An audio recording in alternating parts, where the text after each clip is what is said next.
The following is a presentation of Pod Media Works.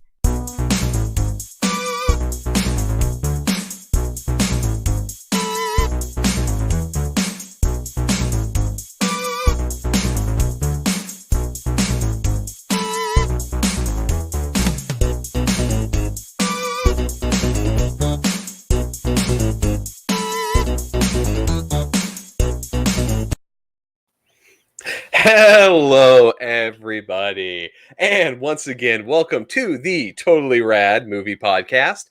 I am Scott. Hey, it's Larry. And we are going to take an either awesomely bad or epically great, a totally rad movie, and discuss it for your viewing pleasure. We have a very special movie for tonight's episode. Let's just go into it. I was going to say try to get there, but we're not. I'm done with that. We're going to go quick here. We are going into 1993's epic action film, one of my favorites of all time, Demolition Man. I knew it was a thing, but I had never seen Demolition Man before. So where this came from is at first we were trying to think we wanted to do an action movie, right? We're like, we've done some other stuff. Let's go back to like another action movie. Masters of the Universe was great. So let's discuss another one.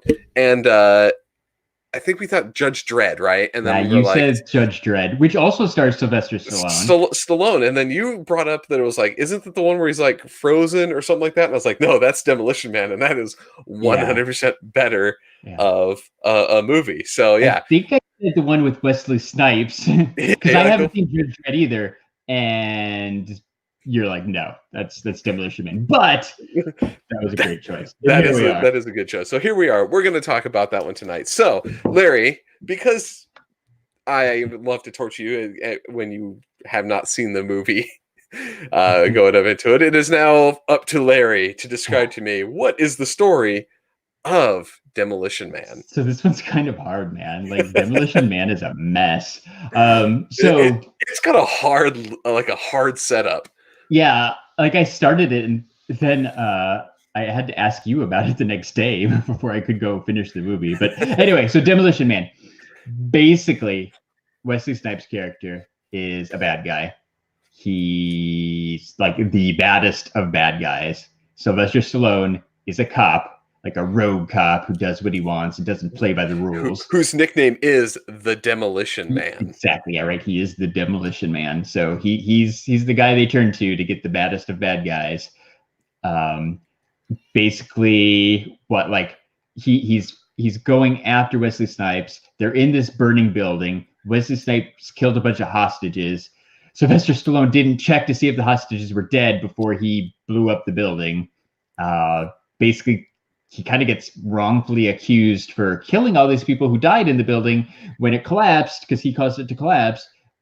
But they were already dead, so it really wasn't his fault. Yeah. He just didn't check. But nobody knew that he was. Yeah, right. Weird. Yeah. Super confusing to me, at least. And so basically, right, Wesley Snipes' punishment for being a bad guy is he's going to be cryogenically frozen for 70 years, something like that. And that's what happens to Sylvester Stallone, too, because he messed up. His punishment, despite all the good things he's done, is to be frozen for a long, long time. Right. And then Wesley Snipes. Right. That's not the movie. No, that's the first 20 minutes of the movie. Overly complicated setup for the movie. Wesley Snipes, for some reason, has like a hearing. I don't know what it's called. Like a hearing. A parole. He comes out for parole. Yeah, parole. He's up for parole. No clue why. In the year 2032. Mm-hmm. So he's right. They unfreeze him for a little bit, put him on trial. He goes rogue. Right. He breaks out of his chains or whatever, and he attacks the people who are there, and he kills them. And then. That's just so complicated. To be fair, they have not had a murder in like 17 years. Right, because the world's changed a lot. Yeah, they turn in they're an uber pacifist society. Yes, there you go. Uber pacifist. So the cops, it's hashtag Me Too gone too far. It's like snowflakes, right? Yeah. Super snowflakes. Millennials took Where over the world. their hello is to just kind of like with their hands is like there's no high five. They kind of just hover their hands near each other. No, you can't touch people. That's dirty. Yeah. So like, right. So the cops don't know what to do. They're not used to crime. They must have the easiest job in the world. I have no idea why someone would want to be a cop. Because it's the easiest job in the world. I guess there's a whole lot of them standing around doing nothing. But anyway, so they're like, oh my God, 3 people died. We don't know what to do. This bad guy is out. He's causing terror. We got to think out of the box. Somehow somebody realizes, hey, we got the Sylvester Stallone guy like frozen. Maybe we should unfreeze him and he can go after it. The guy who brings it up is the one person that apparently the has old been black the guy. old guy that's been around since before. Because he was a rookie when Sylvester Stallone was in his heyday, right? Yeah. Weird. Weird. Right. Yeah. Ryan in the chat brings up it's the computer system calls out that there's a 187 and they're like, what's a 187? So they have to look it up. It's like murder, death, kill. And they don't it's so weird because they don't have to just say like he's killing people. Like they literally say murder, death, kill every single time. So we'll go through the vernacular in this one is very odd. Like they say a lot of things. Like instead of goodbye, it's be well. Like the be well. Whenever they talk to people, they do. It's like full names, right? So they'd be like, yes. Good morning to you, John Spartan, and every time Sandra Bullock. Oh God, what is it that Sandra Bullock says when he's apologizing?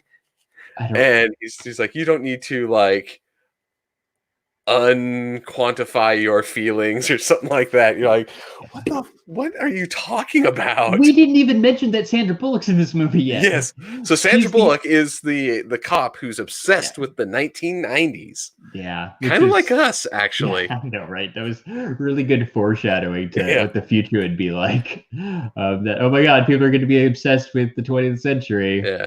But her obsession is like a Lethal Weapon poster in her office. Like the idea was good, but like the execution was poor.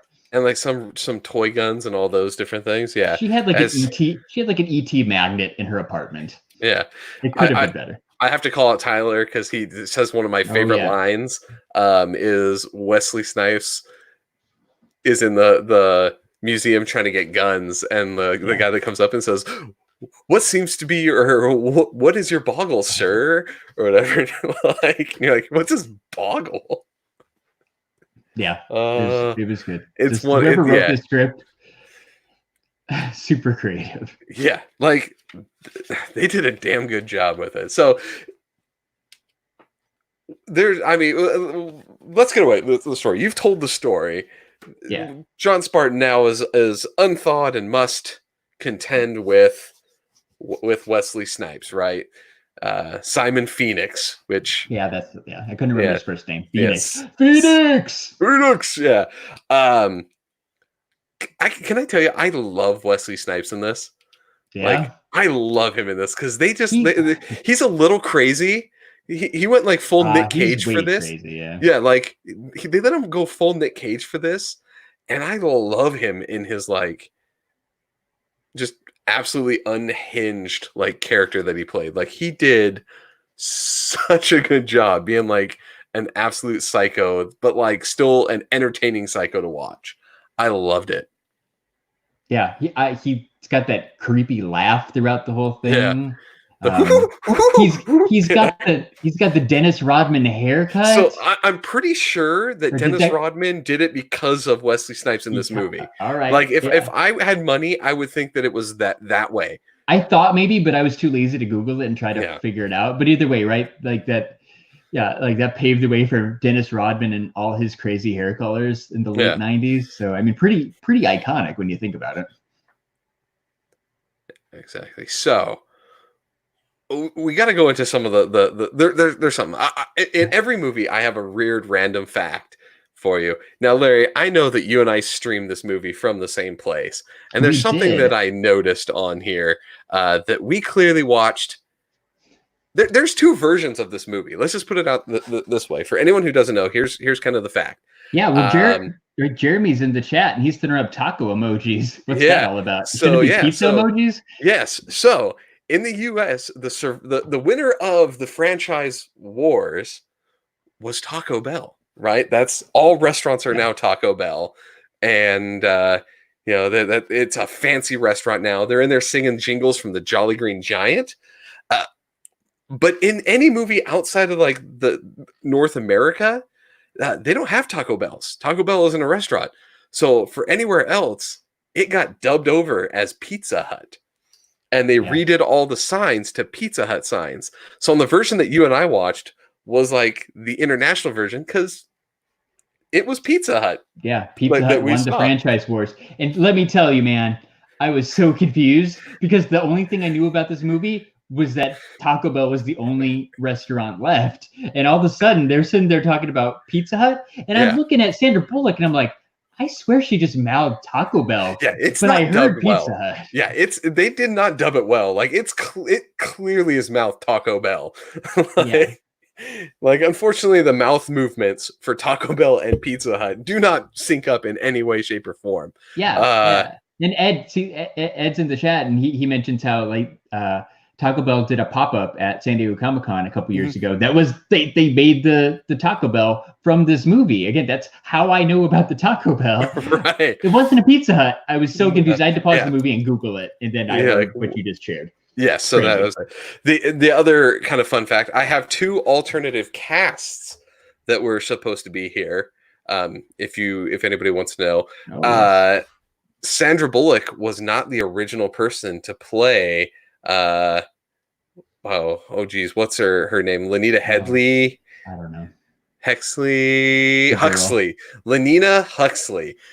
So the first person that was actually set and filmed a couple of scenes was Lori Petty, which for anybody who doesn't know, she played Tank Girl. Yeah. She was Dot from A League of Their Own, the younger sister. Apparently her and the director just did not get along and ended up, she got booted and they brought in a relatively unknown actress named Sandra Bullock to take over for the role and did so well. Well, did she though? When I think of Sandra Bullock, she's pretty popular, right? She's been in a lot of good movies like Miss Congeniality. I don't know, that Ryan Reynolds one. Like she's been in a lot of good like romantic comedy movies. I think she's a pretty good actress. She's likable. I didn't like her in this. I don't know if it's the character. I think but she's very like robotic and very sterile and not fun. I think that was the point. Yeah, I don't know. Like unless you're such a good actor that you can make yourself look like a bad actor and you play it off really well. But like, I did not like her in this movie. Yeah, I do also. I do have to give a call out because this is, I think, either the second or third movie that we've seen a reoccurring character in this. Yes. It's got the guy from Beetlejuice. Yes, good old Glenn Shaddix. Yeah, coming in as his name is just Bob. I think is literally what his name is throughout the movie. It's Bob. Like, is it? But yeah. He's like he's the assistant to the main guy, the main peacekeeper guy, who's really like the real, I guess, secondary bad guy of the movie. Spoiler alert: the guy who created the society doesn't like the underground people, and so he's the one who lets Phoenix loose and lets him know how to hack every computer and teaches him kung fu. And while he was in cryogenically frozen, he got this super skill training, and all that Sylvester Stallone got was he learned how to crochet. Such a weird movie, dude. Such a weird movie. Like he goes back right at that one point. He goes back to his apartment, crochets a sweater, and then gives it to Sandra Bullock the next morning. Yeah, like he's like he had the insatiable need to crochet. She was like genuinely touched. It was a nice scene, but God, it was weird. It is a good scene. I mean, we forgot Benjamin Bratt. Mr. Law and Order is in this. But yeah, like we have to bring up the 3 seashells thing. By the way, Yeah. When we decided to watch this movie, we were at lunch, right? And you're like, you referenced it, and I just looked at you like, I don't know what you're talking about. What seashells, Scott? So what is this? What is the seashells? So I still don't really get it. There is. It's never explained. It is the unexplained mystery of Demolition Man. Is there seashells, right? So apparently in the future, toilet paper, they found something better than toilet paper, and that is 3 seashells that you use. According to Sylvester Stallone, the way it's supposed to be used is you kind of use them like 2 of them like chopsticks, and then the third one is like cleanup at the end. That's what Sylvester Stallone said. As a not in the movie, right? Yeah. No, like because people have asked him about it all the time. He's like, I asked the guy who like wrote the line or whatever, and this is what this is what they were imagining when they did that, because I asked. And but I have to say, as a bigger man, I think I need more than 3 seashells. I'm gonna tell you right now. You're like a 4 seashell guy. I'm like probably a 5 seashell type of guy. Like I'm gonna tell you right now. Like the whole idea that doesn't really like resonate. I'm like, I don't like, paper probably isn't the best thing to use in general, but like moving it to 3 seashells is like, that's kind of weird. It's a very imaginative take on the future. Yeah. Like, right out of all the things you could have plucked into your future movie, you had to squeeze in the new toilet paper. Yeah, right. So, like such a better weird movie, man. Yeah. Like there were multiple times through this thing, I'm like, what am I even watching right now? So there's a couple of things that I think is weird. Second of all, so in the movie was made in 1993. John Spartan does his thing in 1996 where he blows up the building, right? Yeah. Apparently in 2010 there is a massive earthquake which demolishes everything and causes so much turmoil that that's where his wife died. Yeah, and Spartan's wife dies there, and this new extinguish. Yeah, I still love illuminate. If I could ever actually do like voice control things, illuminate and deluminate would be that needs to be an Alexa thing. Yeah, right. Like they kind of like that's an Alexa thing, but like Amazon should make it so you just say illuminate and you're illuminate and the light goes on. So demolition mode. So there is like an earthquake in 2000. Apparently. My question is, it seems like this city, they're making a thing like, is the rest of the country like the city, or is it just oh yeah, I don't know. San Angeles, right? Like, yeah, we didn't even talk about San Angeles, right? Yeah, because Santa Barbara. Santa Barbara, LA, and San Diego. All one city apparently. One mega city, basically. Megatropolis. Megatropolis, yeah. I think so. I was gonna say that, but I thought it was wrong, so I avoided it. But yeah, like it's I've always wondered in this one, is the rest of the country a bunch of pansies too, or is it just that one group? It has to be. Yeah, like did the rest of the country like we're gonna follow it? Because like no one really cares what California does now, but like they do all the weird stuff. Like everything causes cancer in California apparently, according to every warning label I've ever seen. Yeah. So I've always wondered, like, is the rest of the country like that too? It's the opposite of Judge Dredd. Like when you think about it, like they both have mega cities, but one is uber peaceful. Yeah. So Ryan's saying that San Angeles is supposed to be the it city. Oh yeah, that's the big. Right. It took over. Like it's bigger than New York now. Like it's bigger than Chicago. Right. It's the epicenter of society, of American society. America. Can we also talk about the random assault that John Spartan does on a stranger in this movie? By the way, when he gets that little electroshock future weapon, he's like, does it work? And they're like, yeah, and he like zaps a random dude in the head in front of the museum. Yeah, that was funny. Like that was a good scene.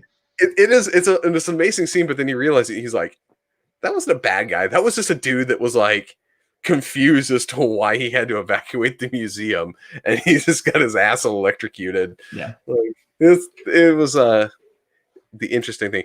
We didn't also bring up Dennis Leary and his sewer people. Yeah. There is so much in this movie. Yeah, so Dennis Leary, they're like rebels, right? They didn't want to be part of this perfect society, so they had to go underground and eat rat burgers. Rat burgers, which another alternate version. If you watch this on TV, because a lot of their revenue comes from fast food, you will not see him eat the rat burger on the edited for TV version of this movie. Oh, okay. But yes, the rat burger that he eats. And he keeps eating it once he learns it's rat too. Yeah, he's like, "What's this rat?" All Such a weird movie. There's he's gotta keep like at the Taco Bell / Pizza Hut. Like you saw the food, it was like little like it was like a chip with some salsa on it, right? Yeah, like some tomato, like pico. Yeah. So it's like, of course, he's like, "I'm starving. I need something real to eat. Get some salt on it because you can't have salt in the future." We didn't even talk about that. So all the stuff that's bad for you. Alcohol, salt, non-educational toys. It's all illegal, and you can't swear. If you say a bad word, this robot voice who apparently is watching everything fines you 1 credit. Yeah, a credit, which is apparently the money. Maddie brings up a whole bunch of stuff here. I've thrown it up on screen, but like all the things that have come true from this movie that it predicted back in '93, self-driving cars, teleconferencing calls, like video conferencing, voice activated devices, and the YouTube instructional videos. Yes, I caught that one too, Manny. Right near the beginning when Phoenix is first out, he's going out looking for guns, and like 4 or 5 cops apprehend him, but they're basically watching a YouTube video about how to apprehend a bad guy. It was like, what do I do in the meeting? Like, approach the maniac in a firm voice and tell him to get on the ground and place his hand behind his bed. Yeah, that was a pretty good scene. Like, it's the YouTube instructional videos. Again, why are you a cop if like arresting people is something that you're like, I don't know what to do in this situation? Because there's no crime. It makes no sense. At the very beginning, at one point, Simon Phoenix, he cusses right in front of the machine info booth. Oh yeah, again, and it's like, "Oh, you have used too many things." Like, we are calling, we have alerted the police force. So clearly they have to go arrest people for cursing too much. So they know how to arrest people. I'm why he needed an instructional video for that guy. He's like, this guy's he's got mean look and 2 different color eyes. Was it a race thing? Might have been. He's like, I don't know how to deal with this. But there's to be fair, there was a lot of diversity in the movie. That at one point, Simon Phoenix does make fun of in the thing. He makes some remarks about the Asians in there, which is weird from a guy who does kung fu, right? Like, he learned that kung fu from his cryogenic training. And I do like how they call out that, Simon gets all this great stuff. He learns to be the basic, perfect, like, killing machine. Yeah. And as you said before, Mr. John Spartan gets crochet. I know, so weird. That's what it is. I mean, granted, the one guy like hacked it and gave Phoenix all the trainings that no one was supposed to get. Then why did they exist? And everybody else is probably supposed to get calming stuff like building ships in a bottle or golfing, and Spartan got crocheting. But he was really good at it. That sweater was really nice. It was a nice shade of like maroon. He's had 40 some years of apparently sleep learning to learn how to crochet. I do love how he does, like, Simon does call out a couple of times. He's like, I don't even know what it is I'm doing, but I know how to do it. Like, he actually mentions it. I talk with the guy. He's like, "Oh, I've learned how to reprogram this neural interface." He's like, "I don't even know what it is, but I can reprogram it." Like, I do like that he kind of calls out that even he's surprised at the skills that he has when he woke up. Yeah. I'm throwing up a Manny comment too. Manny's on fire today. He says, "I'd love to see a prequel of Simon Phoenix Rise to Anarchy, and at the end, basically the beginning of this movie, Spartan shows up." Yeah. That would be interesting. I want to see why he's such a bad guy. And like, then I mean, Yeah. you saw his rap sheet at a certain point. You see his rap sheet on the Oh yeah, like the there's some interesting offenses on there. There's some rape, some various degrees of murder. I would love to see what all he did to make it to that list. Yeah, and like that would be. He's clearly like I said, he's he's the baddest of the bad guys. There's and probably a good story there. And how he turned LA into a war zone in 1996. Yeah. You know what other prequel I want to see? I want to see the franchise wars. I want to know more about how Taco Bell, Pizza Hut, whatever. I want to know how they won. Because he gets that like railgun basically at one point. That's like clearly the future weapon. Yeah. So I wonder, is that from the franchise wars? Ooh, maybe. Like, you think so? Do you think like Colonel Sanders was packing heat? Yeah, well, because I'm kind of thinking like with the way that corporations basically run things now, we're not that far off from having franchise wars at a certain point. Like, so like I would actually like to see how that goes. I think there's a really interesting, clever story that could go along with that. They really we'll say they kind of shit the bed and not telling that story first. Oh yeah. I bet somebody had to write like a fan fiction or something about what the franchise wars is. If not, maybe I should go do that. That sounds like I think I got some clever ideas, right? Ronald McDonald versus that Burger King mascot guy, right? It's basically like that Simpsons episode Attack the 50-Foot Eyesores. Like all the ad icons are battling each other. I totally watched that movie. All right. If you could get everybody on board with it, the Pillsbury Doughboy, that guy could mess some stuff up. Crush it. He can bake everybody. All right, Larry, it's time for us to do our thing here. With every movie, there are points of it that we absolutely love, and there's always a part that we think is the absolute worst. We call these the totally rad and the totally bogus moment. I'm going to start with the totally bogus moment. I like to start with the bad first and go into the great. So let's start with it. Larry, what is your totally bogus moment? Totally bogus. I forgot to get that earlier. Yeah, you're good. So my totally bogus moment from Demolition Man, somebody brought it up in the chat. I think it was Ryan. The weird, awkward sex scene. Sex with the little like VR. Yeah. Like the VR headset. And then like you close your eyes and you see stuff, but touching is gross and dirty, and there's no exchanging of body fluids. That whole thing was really weird, and like as much of this movie is unnecessary. Like it had nothing to do with the plot. They just wanted to show the weird future. So apparently Ed has the 3 seashells in his bathroom. So yeah, Ed, I bow to you, sir. That is amazing. That is amazing. But yeah, the VR sex thing is quite strange. There we go. Yeah, those 3 seashells right there. 3 seashells. Nice. So that works. So that was mine, right? The VR sex scene. Like I don't know. Weird. What do you got for? So mine goes along with it. It's in a fairly similar location. It's the random naked lady wrong call that he gets. Oh yeah, that was right after that scene. Right after that scene, he tells him to get out, so he goes over to his room, and before he sits down to crochet, he gets like a phone call. Yeah, and it's just a naked woman, wrong dial, right? Mm-hmm. Wrong phone number.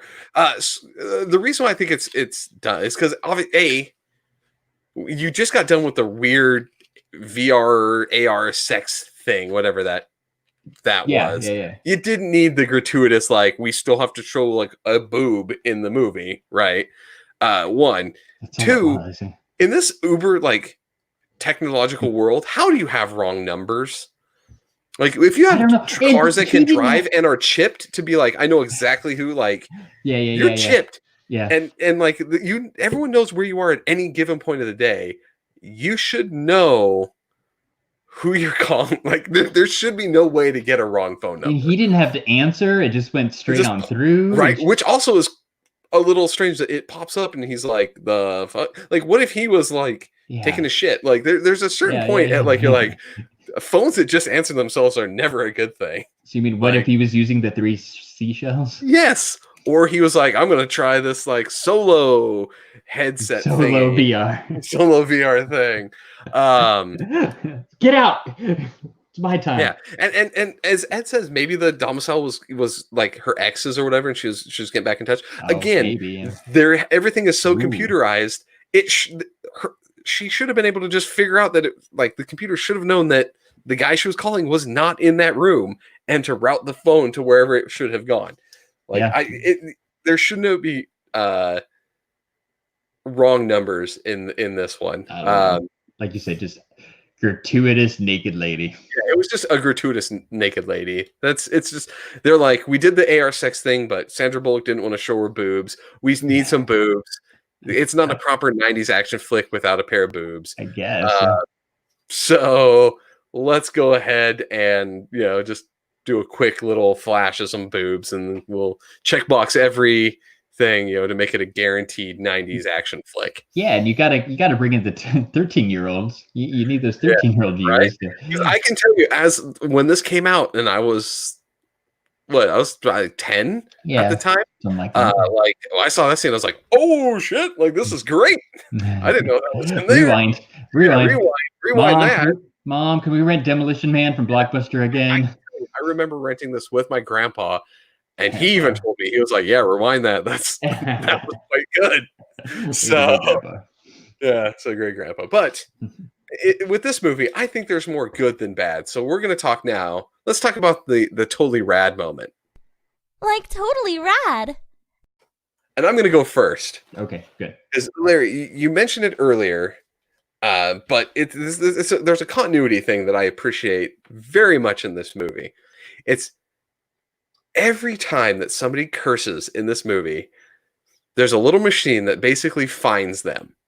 Now, they made a point of it earlier in the film that it pops up, but throughout the movie, every time somebody cusses, in the background, you can hear that thing. Like somebody went through there and had an audio clip where they pinged it every time. Yeah. Right. And so the actors don't acknowledge it aside from at the very beginning. But you're right. Later on, as the plot's moving on, it still happens. Yeah. In the background, he'll be like, "Damn," and they'll be like, "You have been fined 1 credit" in the background. The other thing I appreciate with it is anyone who's chipped, it says their name. But anytime Simon Phoenix curses, it doesn't announce his name and just says, "You have been fined 1 credit." It does not bring up his name when he's cursing. Like there's two things about that I thought was great. Like somebody actually was like, "How does this curse word thing work?" and thought out rules and implemented them in such a great way. No, you're absolutely right. I caught that too. It's one of those subtle, like running gags. It's pretty clever. Yeah, right. Like it's just this little background thing that is back there. That's what I appreciate the most out of the movie. Like it was just the thing in the background that I'm like, this is absolutely amazing that it's still going in the background and nobody acknowledges it. It just happens. Yeah, it's pretty good.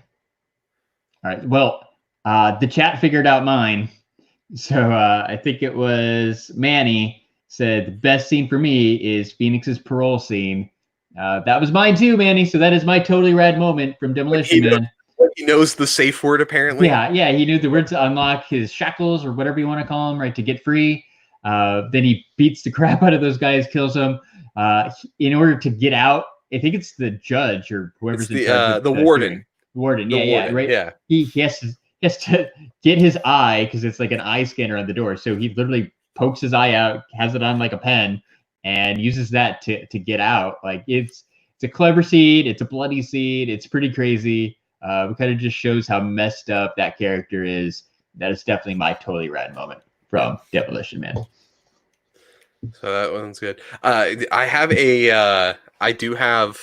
Ooh, you have a number 2? Because I have a number 2 too. I have an honorable mention. Let's go honorable mentions with this one. That's a good one. My honorable mention. I mentioned it before. The fact that the best music that they have in this and that survived the Great Earthquake is Jingles. God, we didn't even so they talk sing about the that, Armor Hot Dog song in the car, what the hell, and the man? dude lounge singing the Jolly Green Giant song.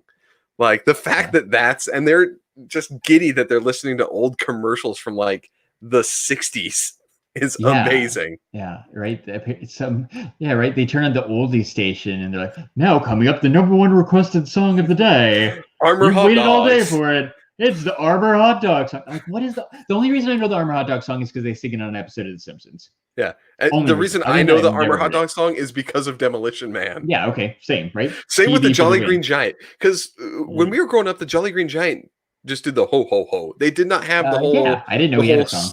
He had the whole song, but back in the day, there was a Jolly Green Giant song. Jingle, yeah. Jingle. He had a jingle that went with him. And the fact that the dude's lounge singing it at Taco Bell is amazing. So weird, so good. Like that's what makes this movie fun. Is it's just so out there and it makes no sense. Mine's not as good as that. I'm glad you brought that up though. Like I feel like everybody in the chat, I know a lot of us have been to San Diego Comic-Con, like Manny and Ryan, and they brought it up about how they did the Taco Bell thing for the 25th anniversary, I think it was, Ryan said a couple years ago. I love the fact that at some point, like it's when they're on their way to the Taco Bell, they drive in front of the San Diego Convention Center, home of San Diego Comic-Con. Right. That could have been my totally rad moment, but they don't actually like go inside the convention center. Yeah, they just drive past it because it's kind of futuristic looking. I get it; it's really cool. But like, I love San Diego Comic-Con. I love that building. Yeah. That was really cool to see on TV. Yeah, and to be fair, the best way is that they got Taco Bell and Pizza Hut, which, like I said, they're knowing my corporate America Yum brands right at the time. Yeah. How great of them to just be licensed, like, we need to bring up a restaurant name. Let's just tie in a fast food place. Yeah, an existing one. It's very, very clever, right? The ultimate kind of product placement. Yeah. Did you see, like, even though most of the logos were replaced with Pizza Hut logos, there were some like on the windows that were still Taco Bell logos. Yeah, they didn't get them all. Because they were like the light ones, just like kind of the frosted glass. Yeah, exactly. Kind of one. Those were still there. Again, this was all before I Googled it, and I was super confused. But yeah, you're like, that clearly is a Taco Bell. Yeah. Like, yeah. That's what you get when you when you watch videos on the internet. Yeah, we get the internet. You never know what you're gonna get. Yeah. To be fair, this one we were laughing though, because when we found it, the image was the screen for the Genesis game, the box that the Genesis game came in a year later. Yes. So is what we found. That's what they were using as the image for the streaming version. So yeah, and like the little description even talked about the video game. It was so weird. Manny wants to know, do we prefer the Taco Bell or the Pizza Hut version? It's the Taco Bell version because it's not clearly dubbed. Yeah, it doesn't really matter either way, but it's I mean, same idea, right? Except I what do you like better, Taco Bell or Pizza Hut? It's Taco Bell. Yeah, me too, right? I like Taco Bell better. So like that's why I'm like, I think I like the Taco Bell version better. Right. So just because Taco Bell rules. Who doesn't like to get chalupas, like a 10-pack of tacos? Yeah. You know, the Doritos. Dude, they have the Doritos Locos Tacos in the future. Can I order that? I mean, I know there's no salt, so how do they do Mexican food at Taco Bell without salt? I don't know. Like, isn't most of like fair, like Mexican the food seasoning salt? The food that they showed like really wasn't Mexican food. It was weird. It was just weird chips and dip. All right, so let's go into it. We're going to rate this movie, Larry. Oh, baby. And again, I always say, we're not going to rate this movie on general quality of the movie. We're going to go ahead and take it on. How well does this movie hold up today? I was looking at it. It was 1993. So we're looking at, 28 years at this point, 27 years. Yeah, something like that. So 27 years old. So going on to that here, we're going to rate this on how well does it hold up and how well does it entertain us today. So let's go, Larry. Your rank, por favor. So Demolition Man, I liked it. I didn't love it. It was kind of weird. Like it's kind of like so bad it's good.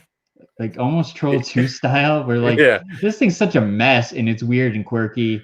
There's so many plot points. That's what I liked about it. Like story wise, it was lame. So I'm gonna give it a 3 out of 5. We are finally different after a streak, because I think a couple of people have dropped it already in the chat here. Yeah, we have Manny saying 4.5 out of 5. I'm gonna go with Manny on this one. This is a 4.5. I enjoying it just like I did when I was 10. Like, to me, it's absolutely amazing. I love the movie. I really wish that they could do a Demolition Man 2. I know that they did not set it up for any possible way to have a sequel, but I would love to have a sequel. No, yeah, I like, I don't know. I mean, you could just do it all again. Yeah, right. Just do it all again. Yeah, you do. He gets refrozen and then wakes up in the year like 3000. Them. It doesn't even have to be them. Like, because they're way too old to do this. Sorry, they both are, especially Sylvester Stallone. He's got those Expendables movie. He's still got it. He's too old. So they get another character, right, with the same premise. Like maybe the world. Sylvester Stallone. It is the child of Huxley and Spartan. Gets frozen and sent to the future. Sure. Yeah, exactly. Right. Do that, and the future of that future. Yeah. Oh yeah. The future of that future. Do that and give me, like you said, I don't know, like 2060 or 2080 or something in the future, and try to predict the future again. Yeah. Do make jokes about how the seashells aren't a thing anymore. Yeah, when he's like, "Where's the seashells?" And they're like, "We haven't used seashells for years." Yeah, right. Do stupid stuff like that. It would be hilarious.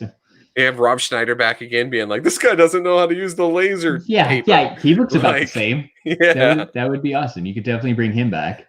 So we gave our rankings. Ryan gave it a 4.7 out of 5. Ed gave it 5 stars. I saw Manny's rank up there too. Like, I know he really liked it. 4.5 out of 5. Dude, this everybody loves it, man. To me, this is like this checkbox every like thing that a 90s action movie needs to have, and it's fun. I love this movie. I could watch this thing all day. I could literally just watch the movie. It's so fun. I don't know about that, but yeah. I know it's not your thing, but for me, like, this is the action movie that I remember growing up. This hit me right in the feels, and like I said earlier, watching it again going into the chat, I was 10 again, sitting on the couch right there, watching the movie, laughing the whole time. Nice. So this was a good pick. This was. What should we watch next time? Okay, so I got something in store for you. Now, I know you're a Joss Whedon fan, right? For some of his stuff, absolutely, yeah. Right. And you're at least aware of a TV show that basically made him famous. I think called I know Buffy the Vampire Slayer, right? Yeah. Did you know that in 1992 there was a Buffy the Vampire Slayer starring one Christy Swanson as the titular character? I did know that. Yes. I haven't seen it though, but I did know that. So we got, perfect. We got Luke, movie starring, in the 90s with Luke Perry, some Donald Sutherland. You got Paul Rubens. Really? It's another movie that I remember growing up that I thought was great. So yes, next time we are going to be talking about 1992's Buffy the Vampire Slayer. Nice. All right, cool. I'm looking forward to it. I'm a little familiar with the show. Like, I've seen some episodes. But yeah, I somehow, big surprise, I never saw the movie. Yeah. So we'll watch it. It'll be a good one. Follow us on social media, and you can find out when we're going to record that episode. We usually do every other week, give or take a day or two. Yeah. We had some stuff come up. So yeah, it happens. We're back. We're back, baby. But follow us on Instagram and Twitter at TotallyRadPod, and we'll let you know when that next episode is going to drop. And check out Scott and I on the STS Guys podcast. We record live on YouTube every Saturday night. You can follow us on Instagram and Twitter at STS Guys. I think I have to do the obligatory shill him like a villain. Yeah. So thank you everybody for hanging out in the chat. Yes, we appreciate everyone. This was definitely lively. I'm glad that I could catch a movie that was quite a few of our listeners' favorites here. So great accidental pick. Yes, it was, because we're going a whole different direction. We're still doing Judge Dredd at some point, because that one is a train wreck that you need to watch. I saw another thing pop up. Another Sylvester Stallone, the Over the Top. Is that the arm wrestling movie? Where we got to watch that at some point too. Yeah, we got some Stallone stuff that we'll have to hit here. But for this week's episode of the Totally Rad Movie Podcast, I am Scott. Hey, it's Larry. And everybody, have a great night. We'll see you next time. Bye. Bye. Bye, everybody.